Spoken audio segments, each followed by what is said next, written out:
Okay, now we've already talked about the paper version I did over here, which I think I could probably chuck if I wanted to. This was the second version, and this is the third version. Now, the third version, remember I had extended this out, but then kind of stupidly didn't extend everything out. So, going on to third version of the bed, where I have extended everything out, although you can see some tape here, and if you look underneath here, you can see I still have the feet from the original version on this piece, which is just all one big piece, on here. And this is more, this is now a piece that has two long pieces, and then inside it's got the box for support. And I cut these better than I did before. Not perfectly, because you can see here this is not cut perfectly. And all of this stuff that you see here is just bits of glue. I get quite messy. And you can see this isn't matched up with where it's supposed to be, so it's kind of in the wrong place too. However, that all being said, I think I've had some ahas as to the way in which I'm putting these together. And I just realized I didn't get my sketchbook out. I'm reaching behind me to get my sketchbook out.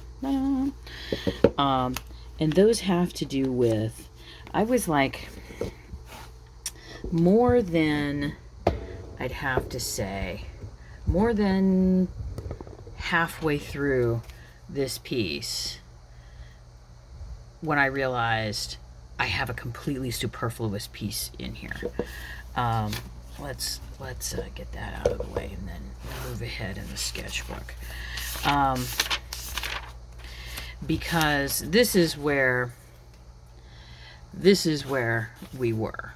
This is all of this stuff. Now, what I did instead of opening this up and having this as a two-piece, I used some of the paper that I had glued together and simply drew this wrapped end piece onto it. And it was good and dry, and then when I bent it, nothing slid around.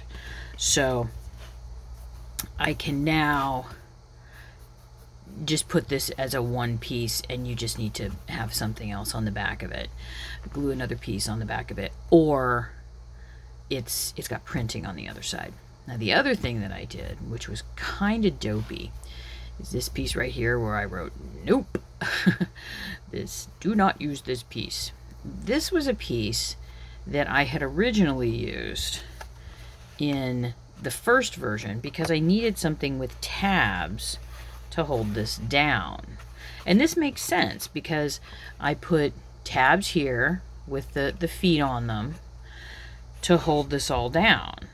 And then this part was glued over the top. And of course it has the legs that I want, which means some are going vertically or horizontally, depending however you're showing it, and then feet that are going around, which I think looks a lot better. And this was needed because this superfluous piece was needed because simply gluing this on would have proved it would have proved more difficult gluing this one on had there not been something here to attach to it. So this is effectively two pieces of paper now, like this. So I just continued that in this piece. and I was gluing on the second one, and you can see the tape is what's holding parts of these on, when I realized, why am I doing this? I don't need that piece anymore. So it's being removed from potential pattern. And then instead, let's move this up. This is what the construction would be like. There'd be the two longer pieces with curved ends. That's the bottom and the top. And that's either doubled up paper, or if you wanted to do carton board, or a piece of carton board from like a cereal box or a cracker box, whatever. Those two pieces. Then the two long side pieces, which I'm calling these are the long side. These are 3.2 by 12. These are 3.2 by 9. Those two pieces. And then I realized I need to add in, if I want some extra support there for when I am gluing this in, because there is a point in here where it's about, I'd say about 5.5 centimeters that is completely flat. So I can concentrate on the curve when I'm gluing things down, but I may want something here. So the potentiality, and again, I'm going in here and I'm taking my measurements, 3.2 by 9, 3.2 by 11.2, that these would go here. And they may need some smaller supports in there as well. And then realizing that by drawing on the footboard and the headboard onto the paper that is, I mean, this is a little thinner than I would say poster board, because this is, oh, this is great. This is the superfluous piece that I cut out. I traced it just in case I wanted to use it again, and I took photographs so I know what it looks like. It's like, it's completely unneeded. As I was going through, I was like cutting things off of it, and it's like, why is this here? This is just creating more work. This is the paper, and you can tell the difference. This is 2:1. So for this one, this can just be the super heavyweight paper that I usually get it copied on, and I can choose to put something on the other side, or have it copied with wood grain on the other side, just plain wood grain. Because I for some stupid reason, I've been like, I need to have the feet showing on the other side, and it's like, no, you don't, you dummy. This can all be a different color. I don't know what you're getting your panties in a bunch over. This doesn't have to, match anything. I can paint this whatever color I want, and no one's gonna see this because the bed's so low. That this can now have both of the feet on it, and the main pattern piece here, I don't have to put those on. Don't add the feet, just the lines where the wood grains are going to be added. And this got me really thinking about more things that are said to me as, again, do people who don't create anything, and when I say create anything, people, you don't like enjoy cooking for your family or your friends just as a funsies sort of thing, or you don't enjoy nurturing your houseplants or decorating a space, or, do you know what I mean? It takes longer to put these things together, and you have to go through trial and error to figure out what is going to work and what doesn't work. And as a creator, that's something I enjoy quite a bit. I've said before, this is my Sudoku.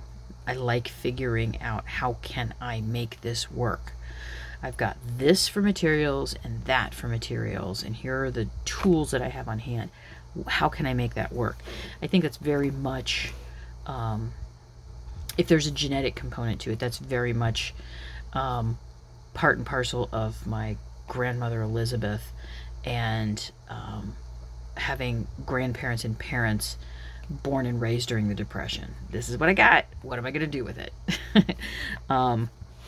And it's also something that Finland taught me too when it comes to creating art. That's why I started working with a lot of paper and a lot of cardboard. Because what do I got? I got lots of paper and lots of cardboard. So I know this is going to, there's a part of me that's like, I've got to make sure that this works. This blue works here. So I'm really glad I spent some time yesterday and prepped a lot of the, reaching over here in my little box, the paper covered, 2mm board. I've been saving these little scraps because I want to build little tiny boxes out of them, because those are fun to build little scrap pieces out of. My version of fun just, I guess, doesn't is not it's not mainstream in a capitalist society. So I also kept some numbers here just so I wouldn't lose them. So that's what I'm going to be doing today. And I'm also going to be working on, this was my little sketch for, let's see if I can zoom in on that a little bit. I have some flat sequins that I really, really like. And I've been looking at the fixtures, the knobs and stuff that go on Art Deco furniture. We've got a lot of very ingenious pulls. Remember, there's stuff like Bakelite is now becoming a thing. Plastics are kind of in their, not in their infancy, but they're now being created to being used more daily by normal folks. So I've been going through and with some of my sequins and pulling things out. This would just need a bead, the sequin, and this would be glued in for like a knob or a pull on something. I'm still trying to figure this one out. I really like this shape. This to me became so ubiquitous as a shape for a pull on furniture throughout, the United States, from the 30s to like the 70s. I'm trying to figure out how I would do that. I think it's going to be something out of some scraps of foam that I have, like EVA foam, which I don't know. Vinyl acetate. I know that the V and the A are vinyl acetate, which just means it's a type of plastic. So, yes, I'm going to make another bed. And I'm going to see if I can figure it out. And I want to make these, and I really would like to make one of these too. I always feel like guilty about stuff, like, I didn't take time and make this, and I should be doing that. You know what? You're here because you like to hear me ramble. You're nice and you want to hear me ramble, and so I have a place to put all of these weird things that I make that no one really cares about except for me. So, thank you, patrons, for sticking around. I didn't mean to be a bummer. I'm in a good mood.